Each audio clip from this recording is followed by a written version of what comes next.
Hot 103, the hottest hit music station. You're chilling out with Henry G on a Sunday afternoon. All your favorite Latin hip-hop and oldies. Right now, though, it's an honor to be joined by one of the pioneers of Latin hip-hop, MC Magic. Magic, welcome to the show. Thanks for joining me. Hey, thank you, Henry G. It's an honor. I got lots of lovely fans down there in Las Cruces area, dripping all the way down to El Paso. So a lot of love out there to all my peoples. Your boy, MC Magic. You know how it is.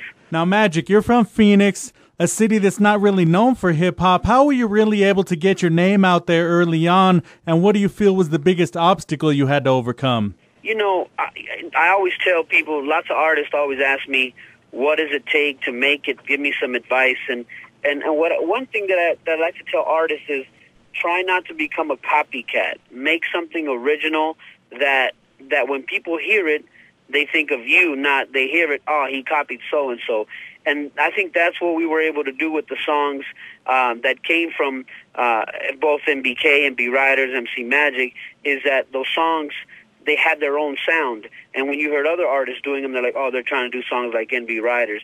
So I think it's creating a sound that became signature is what gave us the leverage to have radio stations all over the country become interested and put our songs on the radio, you know? I think that's what the key element was. A lot of hustle, a lot of calls, a lot of chasing radio stations, program directors, and all that stuff. But mostly the quality of the product, I think, is what was able to breaks down some doors for us. What do you feel was the first break that kind of catapulted you to the level of success that you've been able to achieve? It's funny because I don't really consider one of the breaks the first big break because, you know, initially with Down for Yours, we had a kind of a big break when we signed to Mercury Records, and then that deal kind of went under the rug. Then we had another break with Upstairs Records, who signed NBK, but then the success of that one was with an old song that I had released as a solo artist earlier, Lost in Love. And so every time we released something, it seemed like it was a new big break. I guess if I had to call one turning point, my big break was when Roger Troutman recorded Down for Yours with me. That really started the snowball. Henry G here on a Sunday afternoon live with MC Magic. Magic, now at what point did you realize the magnitude of your success? You know, being in places where people have different skin color and different a different way of life, and then all those people are singing your songs. You know, people that live in the Polynesian Islands, out there in Hawaii, Honolulu. You know, even though they are of the same skin tone as Mexican, how we were out here in Arizona, they're different type of people, and to have people of a different ethnic background singing every word of your song, that kind of puts you in a mindset where you're like, wow, this is kind of big, you know? Absolutely, and I know you're really in tune with your fans. You interact with them a lot more than most artists do. Is there any interaction you've had with your fans that kind of sticks out to you over the years? Man, there's so much fan interaction because, you know, we're busy with the Twitter, we're busy with the Facebook, even still on MySpace, and also on the text mcmagic.com, where my fans can text me directly and we text back. I think one of the highlights of fan interaction was when we took my Monday night stream, the Ustream thing, and we went to have pizza with a bunch of fans, and we put that live on Ustream while we were eating pizza and talking. Everyone else could watch us, and we were just having fun. That was a good highlight for me, you know? We're about to go ahead and get into another one of your songs. Before we do, I gotta ask you, do you have a personal favorite song, and if so, what is it, and why is it so special to you? I can't say I have one favorite of all my songs, but if I had to pick one, I would say Sexy Lady, the one I did with DJ Kane.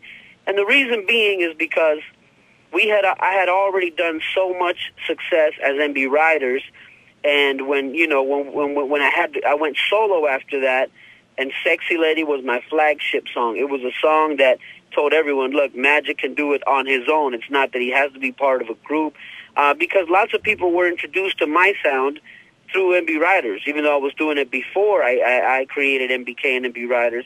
they were introduced to it as MB Riders, and then when they heard me, I was something that copied MB Riders in their minds. You know what I'm saying? Right. So being able to establish the name MC Magic, or reestablish the name MC Magic with Sexy Lady, was a real big deal for me. So I'd have to call Sexy Lady my favorite. Now, Magic, a few moments ago, we're talking about interaction with fans. Speaking of fans, what do you want to say to all your fans out here in Las Cruces? Well, always I want to say thank you, because, you know, it's fans in Las Cruces and places like that that have kept me alive by adding their songs adding my songs, the MC Magic songs, to their cell phones, whether it's Princesa, Girl, I Love You, or something off my new album, The Rewire, like Reasons, or Todos Mis Días, Diggin, Mrs. Delicious. All these songs, people continue to add them to their cell phones as ringtones and ringbacks, and that really is a great way that they support me. So thank you is really what I have to say to all the fans for continuing to hold down my music and keeping it alive, because a lot of my fans also share my music with their little brothers and sisters, and the music kind of takes on a new audience every year.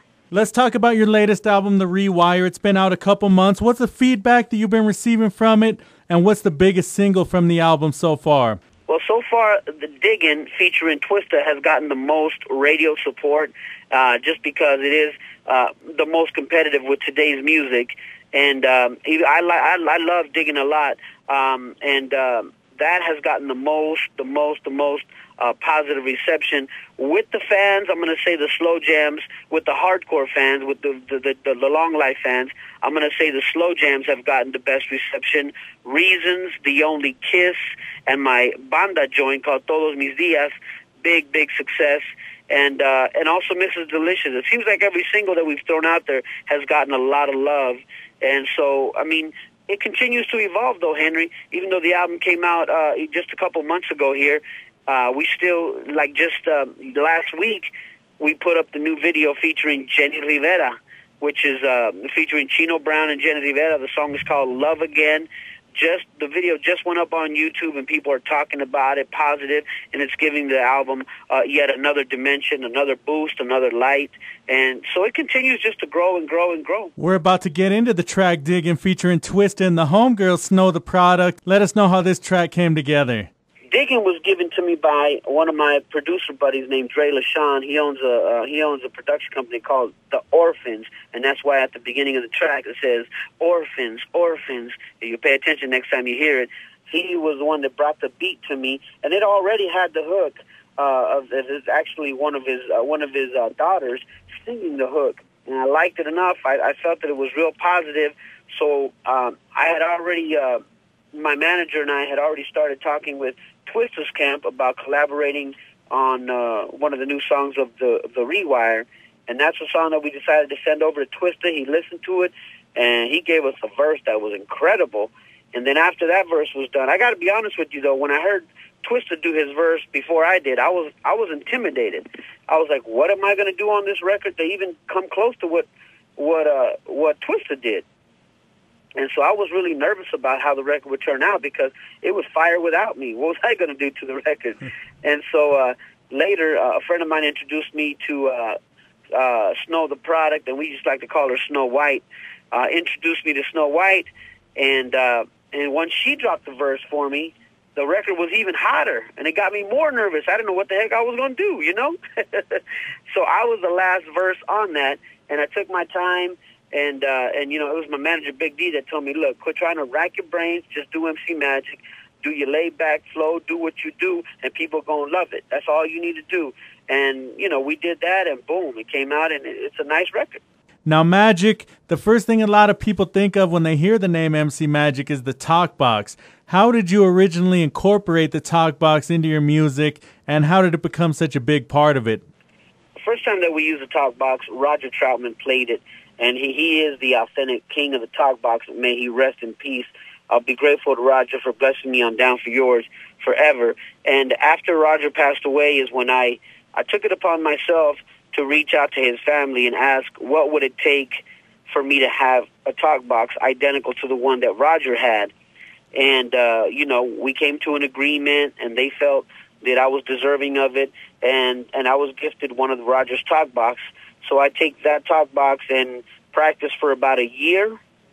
And once I practiced for about a year, kind of taught myself how to play it, I recorded my first record ever with the talkbox, which was Runaway, MB Rider's Runaway. And after that, I mean, it became part of the show. Once I played it live on stage and saw the people's reaction to how they loved it, I was hooked.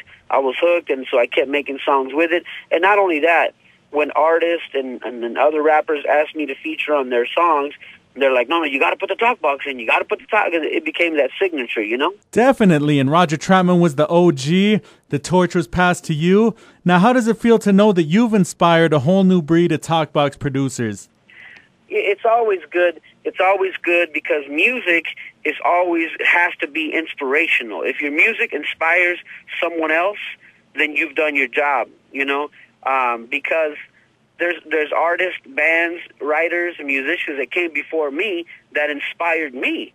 And so that's what it's all about, is taking music and make sure that the new generations also feel blessed enough listening to your music that it inspires them to do something. So I feel great, man. It was a blessing. It's a blessing, you know. Everything that's good comes from God, and God must have wanted me to do the talkbox.